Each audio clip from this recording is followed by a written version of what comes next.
Two headlines caught my eye. Egg prices so high, Dollar Tree pulls them from shelves. End of the era. $1 pizza slices at New York City's Two Brothers Pizza are toast. That pretty much sums up Joe Biden's America, doesn't it?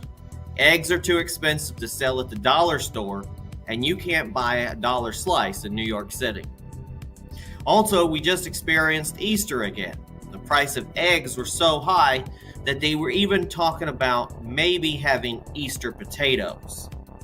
Yes, potatoes are cheap. So next year we might be playing hide the potato, the Easter potato.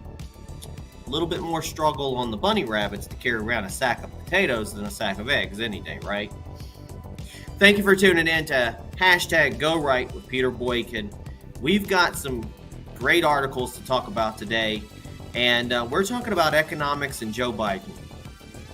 So let's talk about the rise and coming fall of the U.S. dollar, no taxation without representation, the best and worst cities to earn $100,000 in it, the American spirit is on life support, Joe Biden's veto hurts your retirement savings, and Americans know Joe Biden cannot fix our economy, and OPEC Plus announces oil cuts. We got this and more viral videos coming up. I think it's time for us to go right. We'll be right back with Go Right News. You can follow us on GoRightNews.com for more information. Hi, fellow patriots. This is Peter Boykin from #GoRight. Share this right now. Time to go right.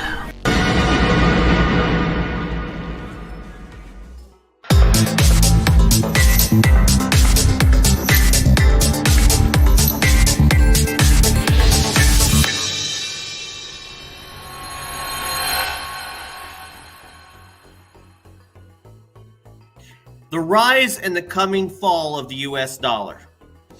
In order to understand how the U.S. dollar ended up on the brink of disaster, we must first need to discuss how it came to be the most powerful currency in the world.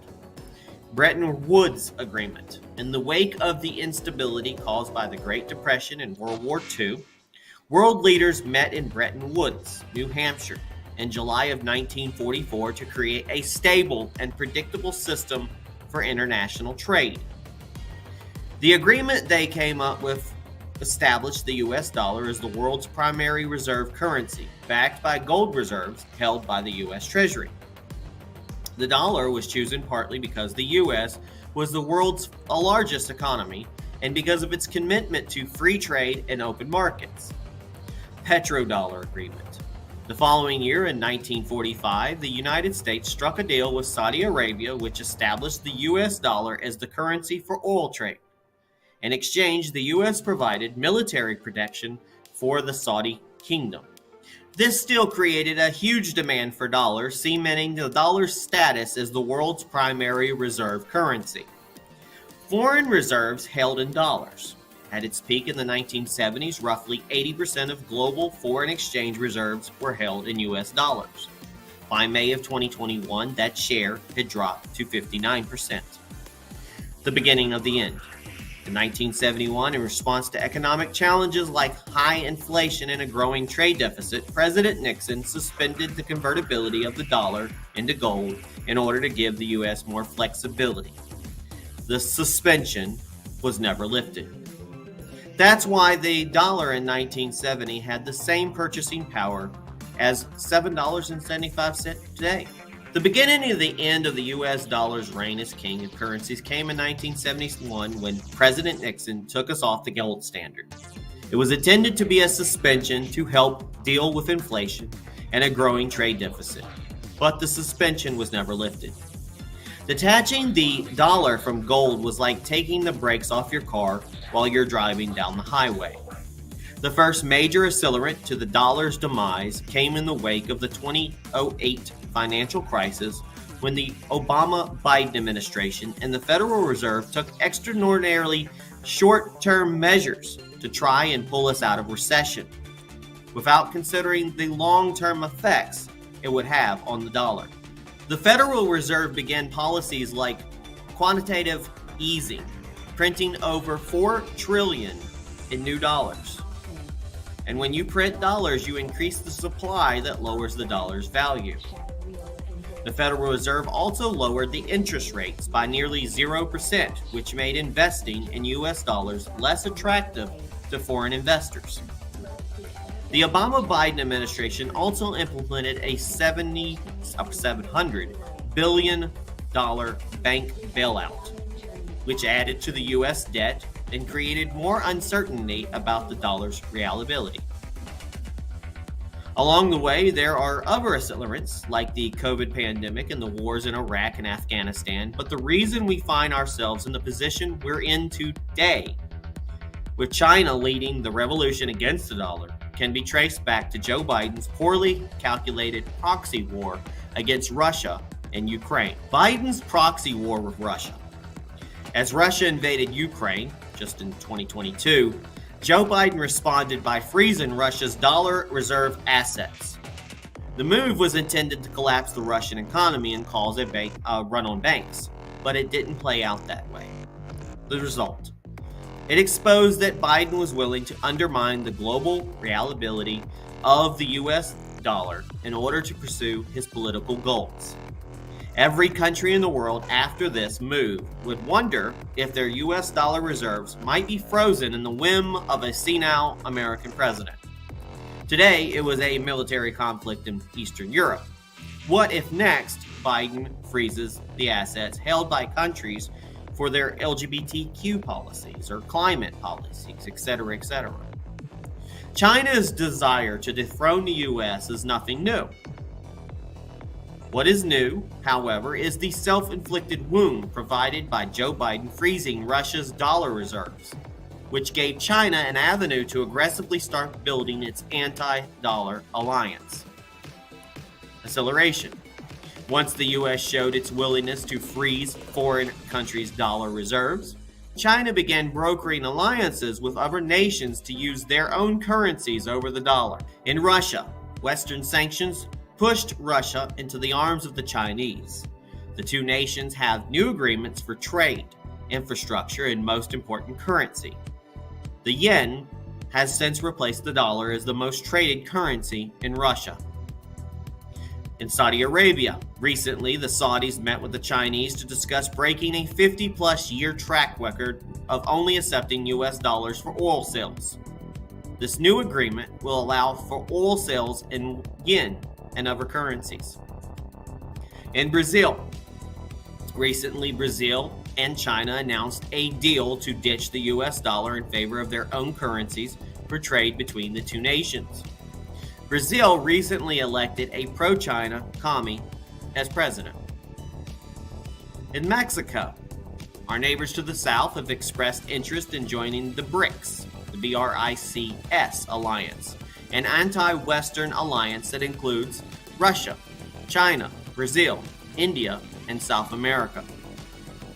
In France, the French just announced their first ever deal to purchase liquefied natural gas from China in yen. The Chinese are also cutting deals and forging partnerships with countries like Iran, Turkey, Indonesia, and Antarctica. Now here are the numbers. As of today, the US is still far and away the most dominant world reserve currency. US 58%, Euro 20%, Japanese yen 5.5%, British pound 4.5%, and the Chinese yen 2.69%.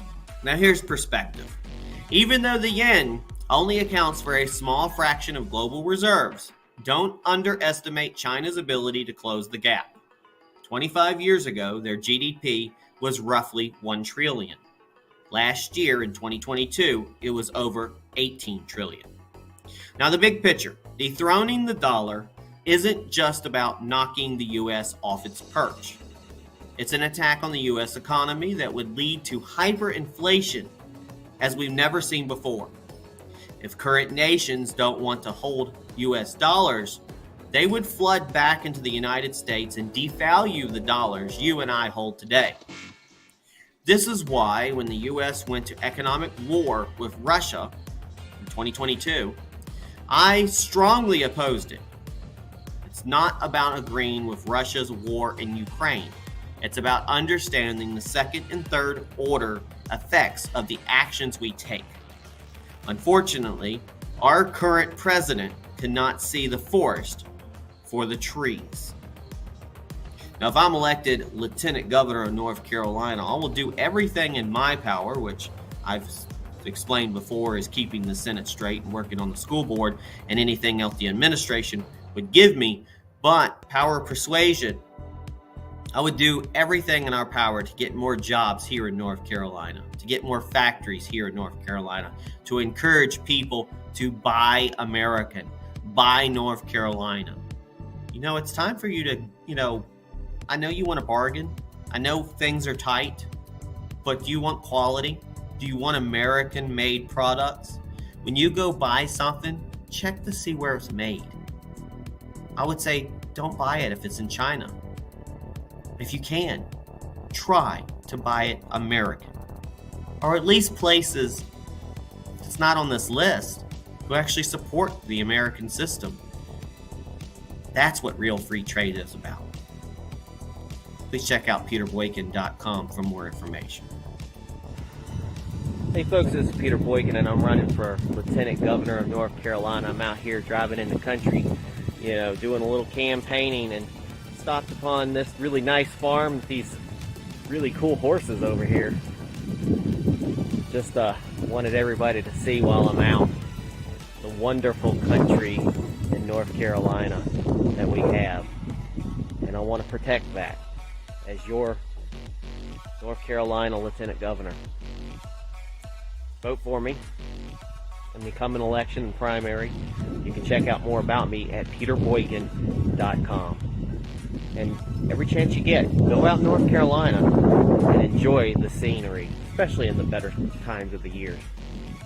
God bless everybody.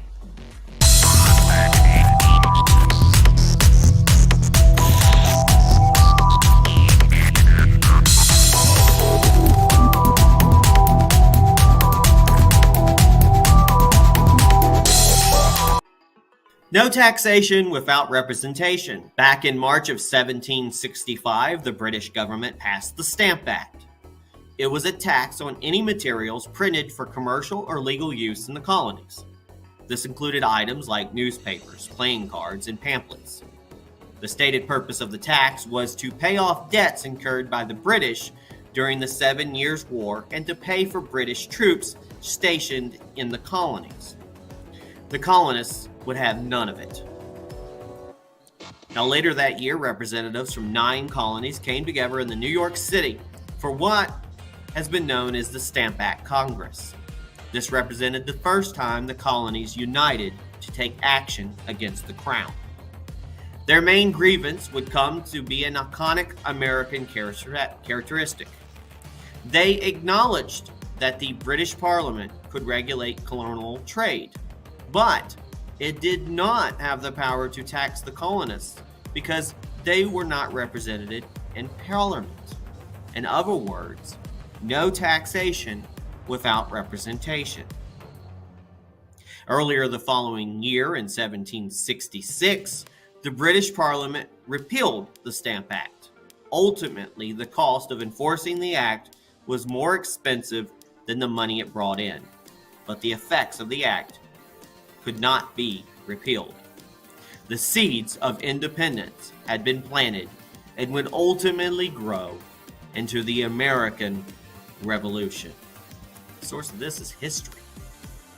We're going to have to repeat that, I guess, soon. We don't know. But again, it all comes down to no taxation without representation. And that's an important part of history.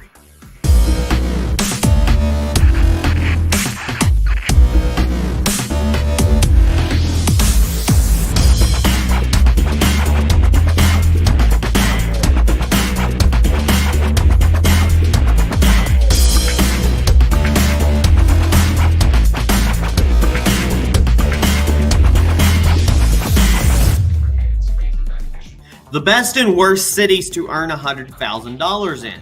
A $100,000 salary doesn't take you as far as it used to, especially if you're living in a Democrat city. Now, Smart Asset, a financial technology company, compared what $100,000 can get you after taxes in 76 of the biggest U.S. cities and adjusted it to the cost of living in each location. Now, here's what they found. The best cities to live in, and I was actually surprised on this, is number one is Memphis, Tennessee. I lived there for a year. After taxes, you take home $74,515. But since the cost of living is 14% lower than the national average, your salary is worth $86,444. El Paso, Texas. Since the cost of living is 12.3% lower than the national average, your salary is worth $84,966. And number 3, Oklahoma City, Oklahoma. After taxes, you take home $70,302, but since the cost of living is 16.8% lower than the national average, your salary is worth $84,498. Now let's talk about the worst cities to live in. Number 1, this is not a surprise, New York City. New York City! It's worth $35,791. Honolulu, Hawaii is number 2, $36,026. San Francisco, number 3, $36,445. Washington, D.C.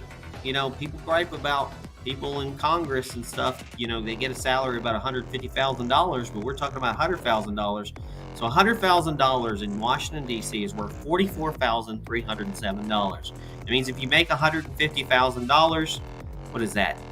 A little under $70,000? Not much, really, if you think about it, especially if you're a congressperson. Long Beach, Los Angeles. It's a tie between Long Beach and Los Angeles, California. It's $44,623. Now, are you noticing a pattern? The worst cities to earn $100,000 are all Democrat-run hellscapes. Makes me wonder where Chicago is on the list, but who makes $100,000 there? The source of that is Smart Asset.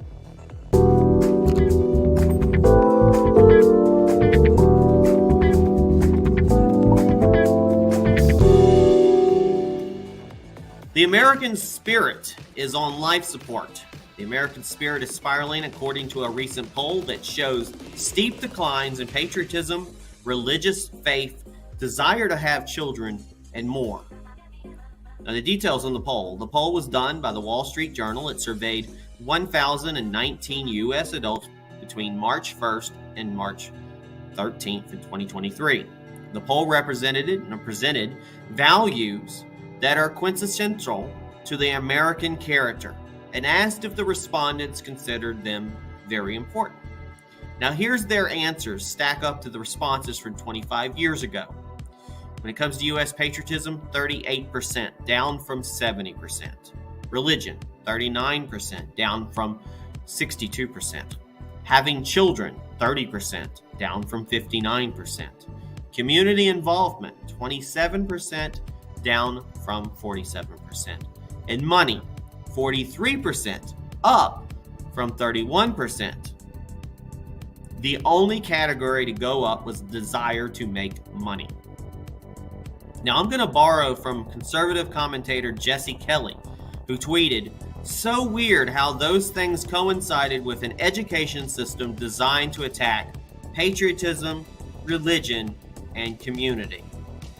The source of this is the Wall Street Journal and Jesse Kelly.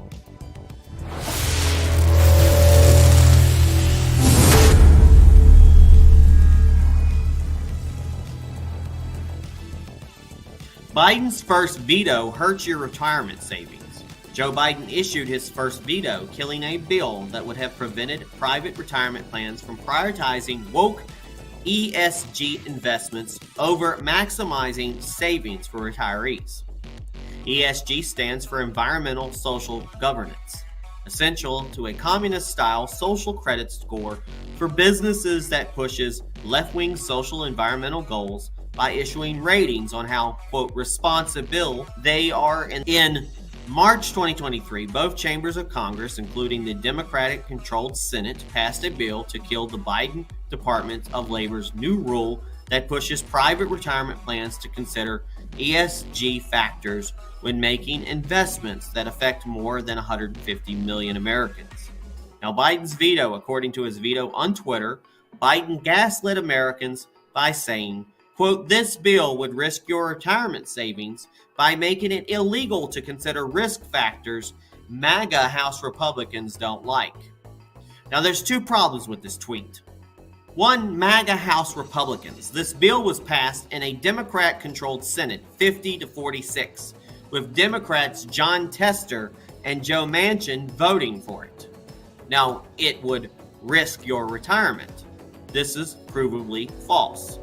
The Wall Street Journal analyzed data from the past 10 years and found the investment portfolios that avoided woke ESG investments, plus 334%, outperformed the market 230%. Now, West Virginia Senator Joe Manchin slammed Biden's decision, saying President Biden is choosing to put his administration's progressive agenda above the well-being of the American people. Now, what happens next? Technically, Congress could override his veto with a 2/3 majority, but the numbers aren't there. So this assault on Americans' retirement account will continue. The source of this is Fox News and the Wall Street Journal.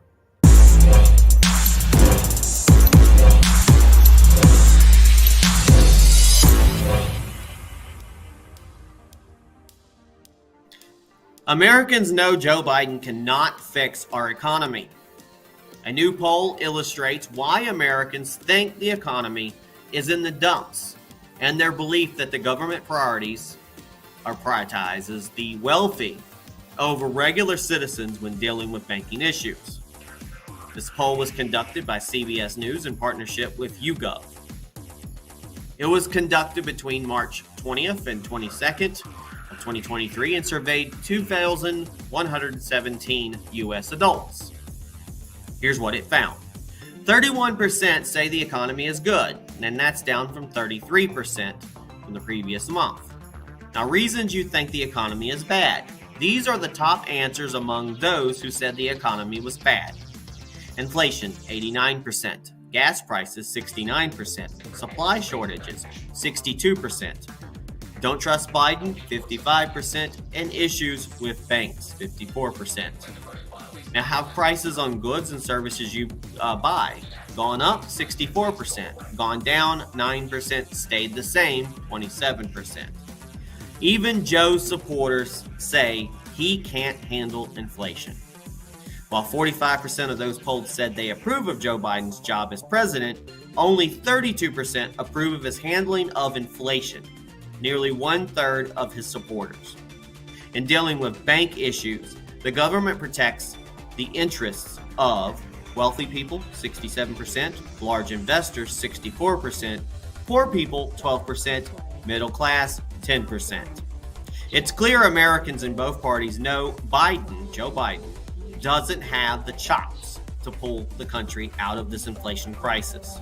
What's worse for Joe Biden is their belief that the regime prioritizes the wealthy over middle class and poor Americans.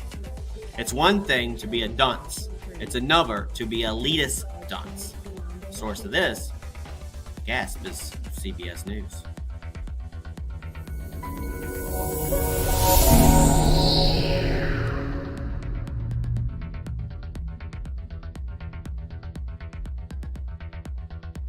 OPEC Plus announces oil cuts. OPEC Plus made a surprise announcement, a plan to collectively cut 1.6 million barrels of oil production per day, BPD.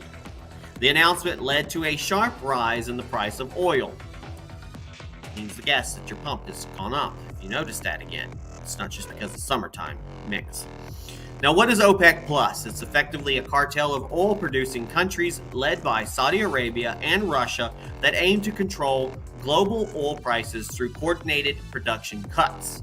Now, who's doing the cutting? The top cuts, not surprisingly, come from the biggest producers in the group. Russia, 500,000. Saudi Arabia, 500,000. Iraq, 211,000. UAE, 144,000. and Kuwait 128,000. Now, this cut is on top of the 2 million barrel per day cut the cartel announced back in October in 2022.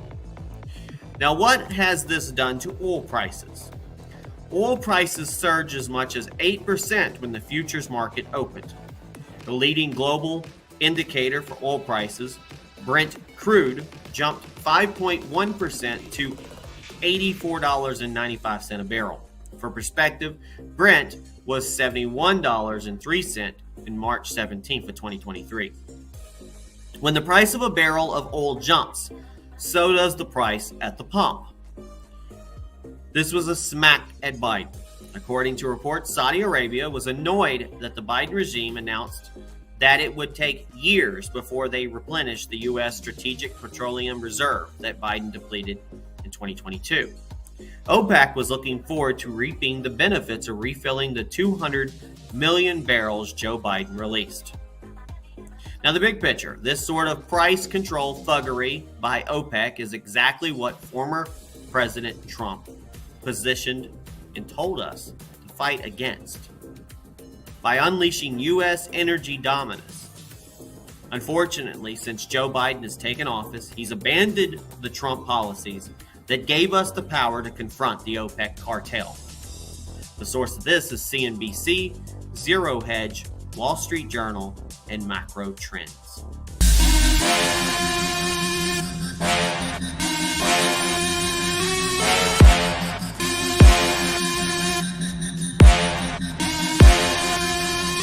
Folks, to recap this podcast, let you know that, I do talk about a lot about Joe Biden.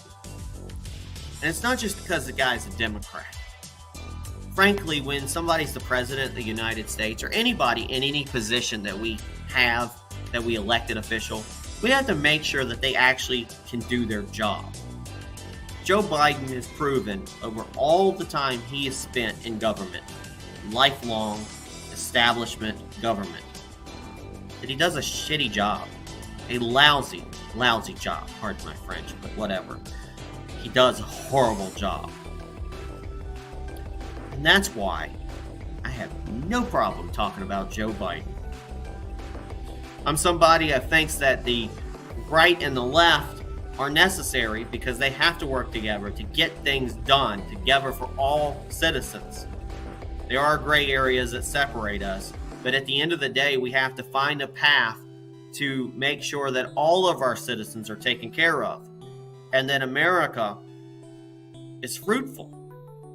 Joe Biden isn't doing that. Now, I'm running for Lieutenant Governor of North Carolina, but I'm running to be everybody's Lieutenant Governor. Right, left, middle, whatever you can be. I want to uphold our Constitution, North Carolina Constitution, the U.S. Constitution, but I want to unite North Carolina for a greater America. So check out my website. It's peterboykin.com. And thank you for tuning in.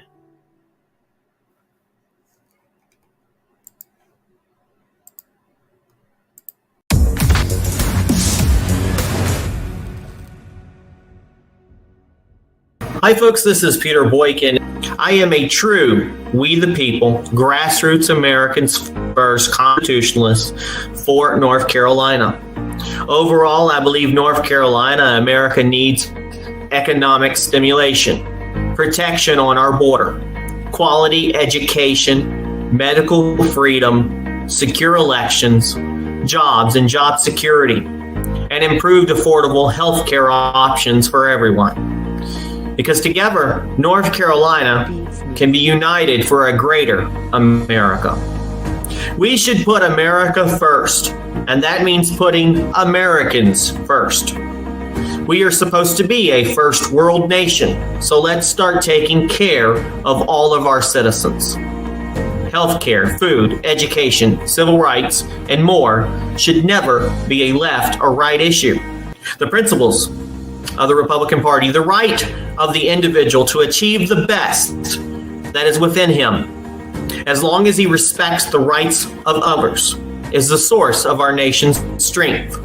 Government exists to protect the freedom of opportunity in which each individual's creative ability can flourish. Government activities should be limited to those things which people cannot do at all or cannot do so well for themselves. The most effective government is the government closest to the people. Those who cannot provide for themselves should be assisted by both government and society, but that every effort should be made to help them become self-supporting citizens. Equal rights, equal justice, and equal opportunity belong to all, regardless of race, creed, age, sexuality, sex, gender, or national origin. The preservation of our nation and the security of our citizens depend upon the Constitution, the laws, and the courts, and that respect for them is the responsibility of every individual. The government is accountable for maintaining sound money and a responsible economy. Individual rights, liberties, and properties are continuously eroded when citizens are oppressed by excessive taxation, inflation, government waste, and overregulation. The government is responsible for national defense, and only a strong America can remain a free America. It is absolutely essential to maintain a strong national defense posture in order that we may at all times negotiate from a position of strength, not weakness, and that the republic is based on. As a constitutionalist, I am committed to the preservation of this country, and this is my goal today and for the future. And that's what makes me a conservative. The power of one becomes the power of many, the voice of many. Time to hashtag with Peter Boykin. Peter Boykin for North Carolina Lieutenant Governor 2024.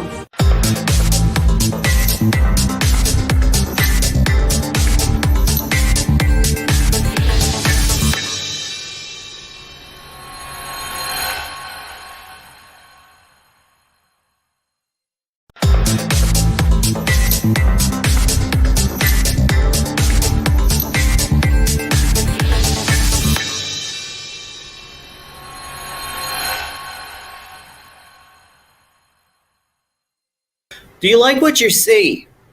I will be running in 2024, and I'll need lots of support. The website is peterboykin.com. That's peterboykin.com, and it's updated. I plan to run a clean campaign as we will have a lot of candidates running, and I just hope that money doesn't continue to decide who runs things in Raleigh or D.C. Our government should be ran by the people, and mainly by those like myself who can understand the everyday struggles of its citizens. Win or lose, I cannot just sit on the sidelines and comment. Running is activism. So if you have or you like the content that I've put out in the past, please help me towards the future. Let's hashtag Go Right with Peter Boykin.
Thanks for listening to Go Right with Peter Boykin. Please like this post, and please subscribe and follow and share this podcast to all your social media accounts, and visit GoRightNews.com for more Go Right News with Peter Boykin. If you like what you hear, help support the podcast by donating. The link to donate is on GoRightNews.com. Thank you for your support. Check out this news story and more on GoRightNews.com and the podcast #GoRight with Peter Boykin.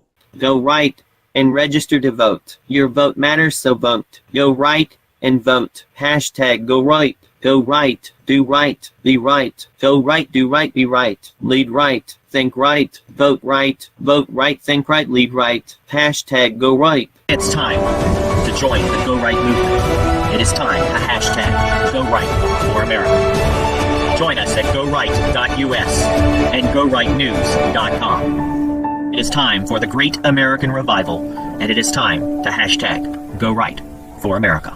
Thanks again, everybody, for listening to this, and please share it everywhere. Again, this has been #GoRight with Peter Boykin, a part of GoRightNews.com.